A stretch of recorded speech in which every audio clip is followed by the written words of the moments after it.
Jangan hanya 5.000 orang, 50.000 orang saya suruh ngerahkan. Saya tidak akan hendak. Saya tidak akan merubah keputusan. Jangan semena-mena. Kita takut, aku tidak takut. Jangan 50.000. Sama saya saja. Ketepkan. Pak Polisi. Boleh. Jangan. Polisi nggak berhak. Dari aksi demonstrasi yang bisa kita lihat di sini bahwa kadang yang namanya kekuasaan itu datang seperti ujian. Di awal semua penuh dengan janji, pidato yang merangkul, program yang katanya untuk rakyat, orang-orang percaya dan orang-orang berharap. Lalu mereka mulai memuji karena memang terbukti. Lama-kelamaan menjadi memuja. Dan itu dampaknya bagaimana jika sudah berlebihan memujinya. Hati-hati ya, bahwa pujian itu manis ya, tapi bisa jadi racun. Karena dari pujian, pemimpin tidak bisa lagi melihat secara objektif karena dia miskin kritik. Akibatnya, kritik dianggap serangan pribadi, bukan masukan, yang akhirnya akan melahirkan yang namanya arogansi. Orang-orang di sekitarnya akan manut-manut saja, ya, iya, Pak, dan lain sebagainya. Karena yang ngomong adalah orang yang terpuji, ya. Yang dipuji-puji akan menjadi anti kritik dan merasa benar sendiri. Dan saat pemimpin mulai menantang rakyatnya sendiri, itu tanda bahaya.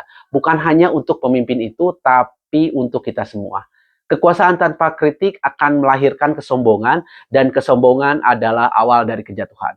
Karena sejarah sudah berkali-kali membuktikan Bapak Presiden Soekarno misalkan. Di akhir kekuasaannya, awalnya itu dielulukan sebagai Bapak Bangsa. Tapi pada masa demokrasi terpimpin, kritiknya itu dibungkam dan loyalis fanatik juga menguat. Hingga akhirnya kejatuhan pun tak terhindarkan. Bapak Presiden Soeharto membangun citra Bapak Pembangunan. Rakyat banyak yang awalnya memuji, tapi karena kritik dibungkam dan kekuasaan terpusat, pada akhirnya pecah juga lewat reformasi 1998.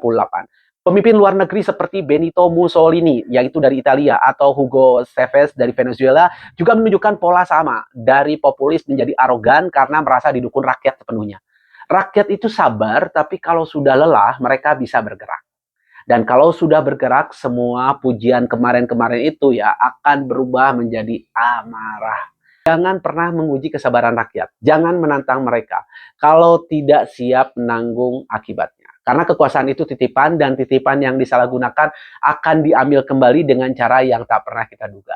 Buat kamu yang suka konten-konten seperti ini, jangan lupa follow, save, dan juga share ke teman-teman kamu, siapa tahu bermanfaat. Sampai ketemu lagi.